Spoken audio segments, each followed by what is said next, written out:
விஜய் நடித்து வெளியாகி இருக்கக்கூடிய கோட் திரைப்படத்தினுடைய விமர்சனத்தை நாம் இந்த வீடியோவில் பார்க்க இருக்கின்றோம். அனைவருக்கும் வணக்கம். மீண்டும் உங்களை தமிழ் ராக்ஸ் மூலமாக சந்திப்பதில் மிக்க மகிழ்ச்சி. நான் செந்தில்.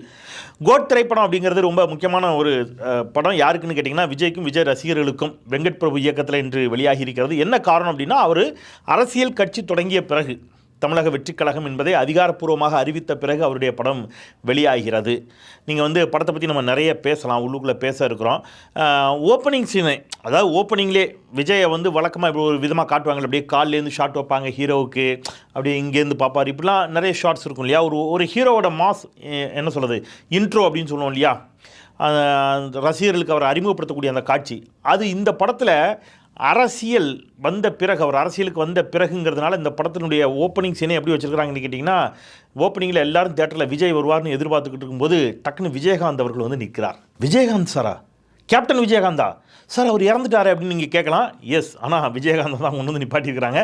விஜயகாந்த் வாய்ஸ்லேயே அவர் பேசுவார். விஜய் இடையில விஜய் வாய்ஸ் வரும். அப்போவே உங்களுக்கு அந்த சீன் புரிஞ்சிடும். என்ன சீன் அப்படின்னா, ஓகே, விஜய் தான் விஜயகாந்தினுடைய வேடத்தில் வந்திருக்கிறார் அப்படிங்கிறது ஆடியன்ஸுக்கு கன்வே ஆகிடும்.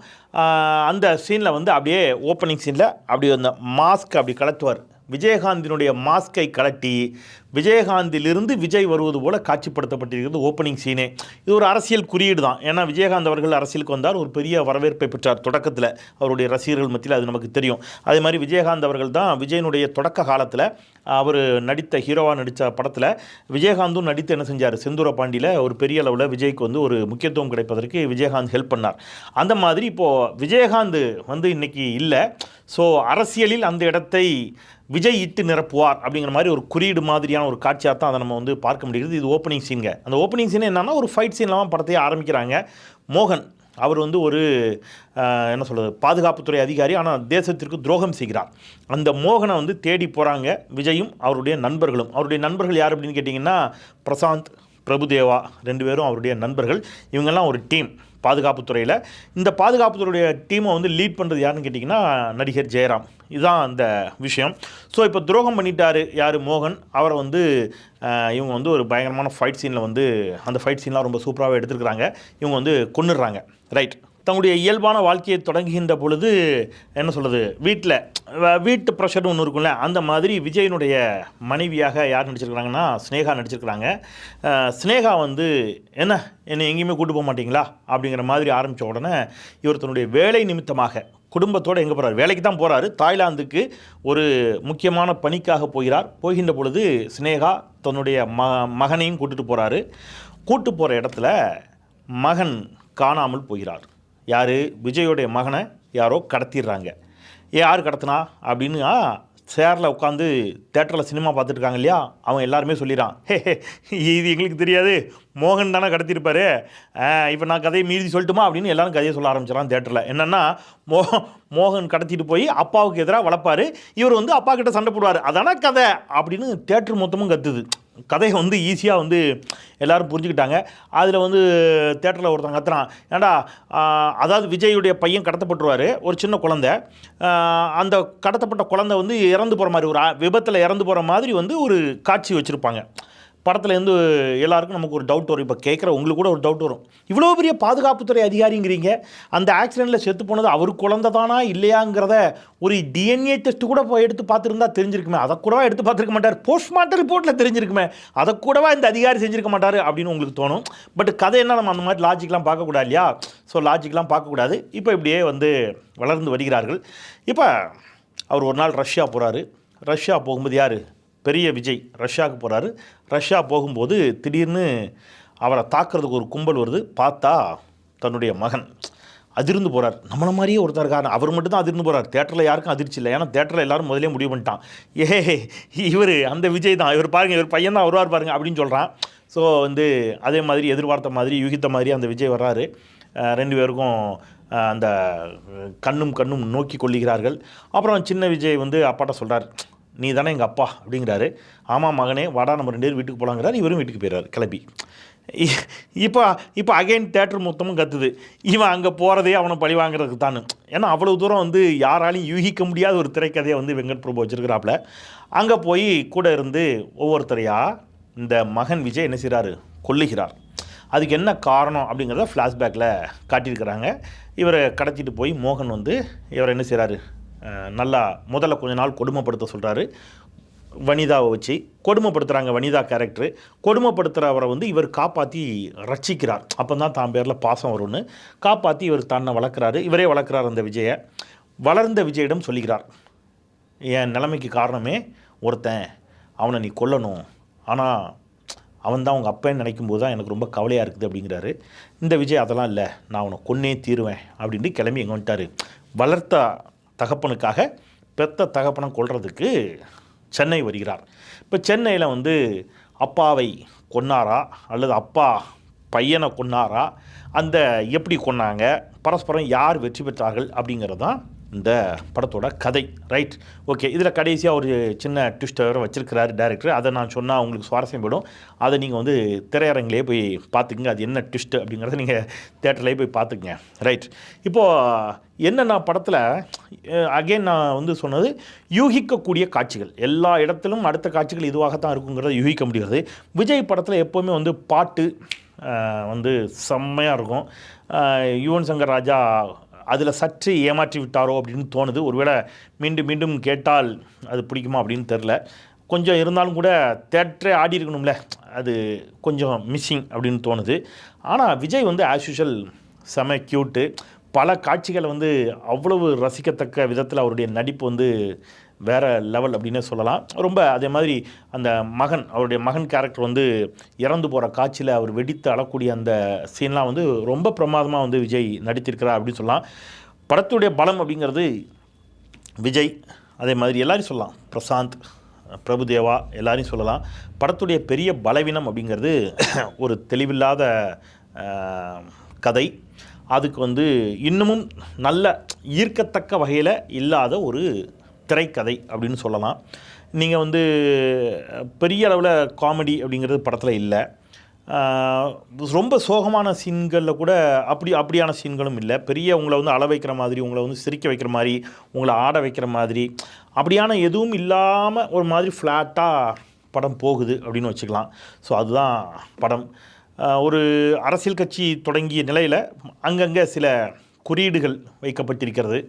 ஃபஸ்ட்டு ஃபைட்டு முடிஞ்ச உடனே ஒரு சாங்குக்கு போகிறாங்க. அந்த சாங்கே வந்து பார்ட்டி தொடங்குவோமா அப்படின்னு தான் ஆரம்பிக்குது. பார்ட்டி தொடங்கலாமா அப்படின்னு உடனே அதுலேயே ஒரு டைலாக்கு, கேம்பெயினை திறப்போமா அப்படின்னு, கேம்பெயின் ஆரம்பமா தொடங்குவோமாங்கிற மாதிரி. பிரபுதேவா கேட்பார், கேம்பெயின் நான் சொன்னேன் அப்படின்னு, நான் ஷாம்பெயின்னு சொன்னேன் அப்படிம்பாரு. தட் மீன்ஸ் நான் அரசியல் கட்சி ஆரம்பிக்க போகிறேங்கிறது. இதெல்லாம் நாங்கள் முத்து ரஜினி காலத்திலே பார்த்துட்டோம், 90ஸ்லேயே பார்த்துட்டோம். இதெல்லாம் என்ன ஏமா சும்மா வம்புக்கு இழுக்கிறீங்க, என்ன வம்புக்கு இழுத்தா உங்களுக்கு தான் அதனால் பாதிப்பு அப்படின்னு ஜெயலலிதாவை மறைமுகமாக முத்து படத்தில் ரஜினிகாந்த் வந்து தாக்கி பேசுகிற மாதிரி டைலாக்ஸ் வரும். ஸோ இதெல்லாம் 90ஸ்லேயே பேசப்பட்ட டைலாக்ஸு 2024 வச்சுருக்கிறீங்க. இட்ஸ் ஓகே, பரவாயில்ல. அப்புறம் கடைசியாக சரி இவர் அரசியலுக்கு போகிறாரு, உங்களுக்கு வந்து சினிமா துறையில் இவருடைய இடத்து யாருக்கு அப்படிங்கிற மாதிரி நீங்கள் யோசிப்பீங்களே, அதுக்கும் அவங்களே விட சொல்லியிருக்கிறாங்க. சிவகார்த்திகேயனை ஒரு சீனுக்கு உள்ளே கொண்டு வந்து அந்த சீனில் வந்து ஒரு கக்கூஸில் மோகனை கட்டி போட்டு அந்த கக்கூஸுக்கு காவல் இருக்க வச்சுருக்கிறாங்க. யாரை?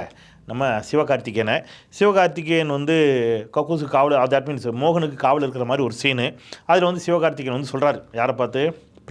நம்ம விஜயை பார்த்து சொல்லுவார், என்னென்னு, சார் உங்களுக்கு முக்கியமான வேறு ஒரு வேலை இருக்குது, நீங்கள் அந்த வேலையை பாருங்கள், நீங்கள் பார்க்க வேண்டிய இந்த வேலையை நான் பார்க்குறேன் அப்படிம்பாரு.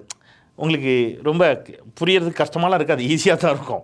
தட் மீன்ஸ் நீங்கள் அரசியலுக்கு போகிறீங்க, உங்களுடைய திரைப்படத்தில் நீங்கள் விட்ட இடத்த வந்து நான் பார்த்துக்கிறேன் அப்படின்னு சிவகார்த்திகேயன் சொல்கிற மாதிரியான ஒரு டைலாக். ஏன்னா இந்த ஃபஸ்ட் இடங்கிறது எப்போவுமே ஒரு இதாக இருந்துக்கிட்டே இருக்கும். சூப்பர் ஸ்டார் யார், இந்த மாதிரியான கேள்விலாம் இருக்குல்ல. ரஜினிகாந்துக்கு அப்புறம் யார் அப்படின்னா விஜய் அப்படின்னா, அப்புறம் விஜய் போயிட்டார்னா யார் அப்படிங்கிற இடம்லாம் இருக்குல்ல. ஸோ அதெல்லாம் அவங்களே வந்து அங்கங்கே தொட்டு சென்றிருக்கிறார்கள். மற்றபடி படத்தில் வந்து பயங்கர ட்விஸ்ட்டு, எதிர்பாராத திருப்பங்கள், யூகிக்க முடியாத திருப்பங்கள். நீங்கள் திருஷ்யம் பார்த்தீங்கன்னா தெரியும். திருஷ்யம் 2 பாபநாசம் தமிழில் பார்த்துருப்பீங்க. திருஷ்யமும் சரி, திருஷ்யம் 2வும் சரி, சீன் பை சீன் வந்து திருப்பங்கள் இருக்கும். ஒரு சாதாரண ஒரு ஃபேமிலி மேன் தன்னுடைய குடும்பத்தை காப்பாற்றுறது கஷ்டப்படுற அந்த கதையிலேயே அவ்வளவு வந்து நீங்கள் எந்த சீனையும் நீங்கள் வந்து யூகிக்க முடியாது, ட்விஸ்ட்டு இருந்துக்கிட்டே இருக்கும். மாதிரி ஜனகணமனன் ஒரு படம் வந்துச்சு, நீங்கள் பார்த்தீங்கன்னா அதுலேயும் வந்து யூகிக்க முடியாத பல ட்விஸ்ட் அண்ட் டேன்ஸ் இருக்கும். இந்த படத்தை பொறுத்தளவில் இவ்வளோ பெரிய ஒரு பாதுகாப்புத்துறை அதிகாரிகள் தொடர்பான ஒரு கதை, ஆனால் அவ்வளோ பெரிய ட்விஸ்ட் அண்ட் டர்ன்ஸ் எதுவுமே இல்லை. ஒன்று. இன்னொன்று வந்து இவ்வளோ முக்கியமான பாதுகாப்புத்துறை அதிகாரிகளாக இருக்கிறாங்க, சாட்ஸ் டீமில் ஒர்க் பண்ணுறாங்க, ஆனால் அவங்களுக்கெல்லாம் பெரிய அளவில் எந்த பாதுகாப்பும் கொடுக்கப்படலைங்கிறது ரொம்ப ஆச்சரியமாக இருக்குது. இதை விட கொடுமை என்னென்னா, ஓப்பனிங் சீன் வந்து ஒரு ரயிலில் வந்து மேனன் கேரக்டர் போயிட்டுருக்குது. மேனன்னா யாருன்னா அவர் தான் மோகன் தான் மேனன் அப்படிங்கிற கேரக்டர் நடிச்சிருக்கிறாரு. அவர் தான் வந்து வில்லன். ஸோ அந்த மேனனை வந்து கொல்றதுக்கு வந்து மேனன் கேரக்டரை வந்து கொல்றதுக்கு வந்து இவங்க ஹெலிகாப்டர்லாம் எடுத்துகிட்டு வந்து பயங்கரமாக ஃபைட் பண்ணி செமையாக வந்து இது பண்ணுறாங்க. மோகன் தப்பிச்சு விட்டார் அப்படிங்கிறது தேட்டரில் இருக்கிற எல்லாருக்கும் தெரியும். டேரக்டரை தவிர, நடித்த விஜயை தவிர மற்ற எல்லாருக்குமே இது தெரியும்னு வச்சுக்கோங்களேன். யார் தப்பிச்சு போயிட்டாங்கிறேங்கிறது, மோகன் வந்து தப்பிச்சு போயிட்டாருங்கிறத எல்லாராலையும் யூகிக்க முடிகிற மாதிரியான காட்சிகள் தான் வச்சுருக்கிறாங்க. ஆனால் அதெல்லாம் அவ்வளோ பிரம்மாண்டமாக எடுத்தவங்க, நீங்கள் அந்த ஆஃபீஸை வந்து திறப்பாங்க. ஒரு ஆஃபீஸை வந்து எல்லாம் பண்ணி லாக் பண்ணி ஓப்பன் பண்ணால் அந்த ஆஃபீஸ் கதவு கூட சரியாக திறக்காது. அந்த மாதிரியான ஆஃபீஸை தான் காட்டுறாங்க. இவ்வளோ பெரிய பாதுகாப்புத்துறை அலுவலகம் இப்படி தான் இருக்குமா, ஒரு எண்ணெயை போட்டு வைக்கப்படாதாடா அந்த கதவுக்கு அப்படின்னு வரும் யார், ஜெயராம் கேரக்டரு. ஒரு பெரிய டாஸ்கெல்லாம் செய்யக்கூடிய ஒரு அலுவலகம் இப்படித்தான் இருக்குமா அப்படின்லாம் நமக்கு வந்து டவுட் வரும். அப்புறம் திடீர்னு ஒரு இடத்துல என்னடா இது அப்படின்னா, ஒரு ரொம்ப முக்கியமான சீனு, விஜயோடைய ஃப்ரெண்டு அந்த படத்தில் ஒரு கேரக்டரு, அவரை வந்து கொன்றுவார். அஜ்மலை வந்து விஜயோடைய மகன், அவர் தானே வில்லன், விஜயோடைய மகன் வந்து கொன்னுருவார். அப்பா விஜய் பையன் விஜய்னே தெரியாமல் பையன் விஜய் சேஸ் பண்ணி வருவார். இப்போ பையன் விஜய் வந்து அங்கே ஒரு பொண்ணு, அது சின்ன பிள்ளையிலேயே அவர் கூட வளர்ந்த பொண்ணு, அதுவும் யாரோட பொண்ணு, நம்ம பிரசாந்த் சார் இருக்கார்ல படத்தில் நடிச்சிருக்காரு, பிரசாந்தோட பொண்ணாக அந்த படத்தில் நடிச்சிருப்பாங்க அவங்க அந்த கேரக்டர். ஸோ பிரசாந்த் பொண்ணை வந்து அங்கே வந்து பார்ப்பார். பார்க்குற இடத்துல அந்த இடத்துல ஒரு சாங்குங்க, டூயட் சாங்கு. தேட்டரில் எல்லோரும் நொந்துட்டான், இந்த இடத்துல எதுக்கு இப்போ ஒரு சாங்கு அப்படிங்கிற மாதிரி. ஏதோ சாங் போடுறதுக்கு இடமே இல்லைங்கிறதுனால அங்கே வலிந்து திணித்த மாதிரி இருந்துச்சு அந்த பாட்டெல்லாம். மற்றபடி நீங்கள் அதான் என்ன சொல்கிறது, விஜயினுடைய க்யூட்னஸ், அந்த சில காட்சிகள்லாம் அவ்வளவு, விஜய்க்கும் ஸ்னேகாவுக்குமான காட்சிகள்லாம் அவ்வளோ அழகாக, விஜய் வந்து ஏன் விஜயை வந்து இவ்வளோ பெண்களுக்கு பிடிக்குது அப்படிங்கிறதுக்கு காரணம் தான், அவ்வளோ க்யூட் அப்படின்னு சொல்லுவோம்ல, அவ்வளோ அழகாக நடித்திருக்கிறார். ஸோ அது வந்து நீங்கள் போய் என்ஜாய் பண்ணலாம். மற்றபடி நீங்கள் வந்து படத்தில் வேறு என்ன இருக்குது அப்படின்னு கேட்டிங்கன்னா, ஒரு வரியில் சொல்லணும் அப்படின்னா பீஸ்ட், அது மாதிரி நம்முடைய இன்னொரு படம் வச்ச வாரிசு, அந்த வரிசையில் விஜயினுடைய மற்றும் ஒரு வெற்றி படம் அப்படின்னு இதை சொல்லலாம். பீஸ்ட் வாரிசு வரிசையில் மற்றும் ஒரு வெற்றி படம் எது, நம்ம கோட் அப்படின்னு சொல்லலாம் அப்படின்னு தோணுது. நான் வந்து மாநாடு படம் வந்து வெங்கட் பிரபு பிரமாதமாக பண்ணியிருந்தார். மாநாடு வந்து நான் வந்து ஒரு 3-4 வாட்டியாக பார்த்துருப்பேன். மாநாடு வந்து உள்ளபடியே எதிர்பாராத நான் இப்போ சொன்னேன் இல்லையா, திருப்பங்கள் நிறைந்த படமாக தான் எனக்கு உணர்ந்தேன். நான் பெரிய ஹாலிவுட்ஸ் படம்லாம் பார்க்குற ஆள் கிடையாது. தமிழில் மாநாடு அவ்வளோ அழகாக இருந்துச்சு. மாநாடு இதற்கு முன்பு எந்த மாதிரி படங்கள் இப்படி வந்திருக்குது, இந்த டைம் லூப்ஸை பயன்படுத்தி படம் வந்திருக்குன்னு அவரே அந்த படத்தில் சொல்லிடுவார். ஆனாலும் கூட அந்த படத்தை எல்லோரும் என்ஜாய் பண்ணோம். மாநாடு வந்து அவ்வளவு பரபரப்பாக இருந்துச்சு. அவ்வளவு கொடுத்த ஒரு வெங்கட் பிரபு அவர்கள் இவ்வளவு நட்சத்திரங்களை வைத்து இன்னும் கொஞ்சம் திரைக்கதையிலும் இதுலேயும் மிகச்சிறப்பாக கையாண்டிருக்கலாமோ அப்படின்னு எண்ணியது அந்த படத்தை பார்க்கும்போது தோன்றிய எண்ணம் இது. மற்றபடி கோட் அப்படிங்கிறது விஜயினுடைய ரசிகர்களுக்கு என்னதுதான் ஒரு பயங்கரமான கொண்டாட்டம் தான். ஸோ கண்டிப்பாக விஜயை கொண்டாடக்கூடிய ரசிகர்கள் இந்த படத்தை வழக்கம்போல் கொண்டாடி தீர்ப்பார்கள் அப்படிங்கிறதுல எந்த மாற்று கருத்தும் இல்லை. பட் வெங்கட் பிரபு சார், நீங்கள் உள்ளபடியே ஏமாற்றி விட்டீர்கள் அப்படின்னு தான் சொல்லணும்னு தோணுது. ஐ எம் சாரி, பட் நீங்கள் ஏமாற்றி விட்டீர்கள். நன்றி. மீண்டும் மற்றொரு நிகழ்ச்சியில் உங்களை சந்திக்கின்றேன். தமிழ் ராக்ஸை சப்ஸ்கிரைப் பண்ணி பாருங்கள், உங்கள் ஆதரவை தாருங்கள். நன்றி.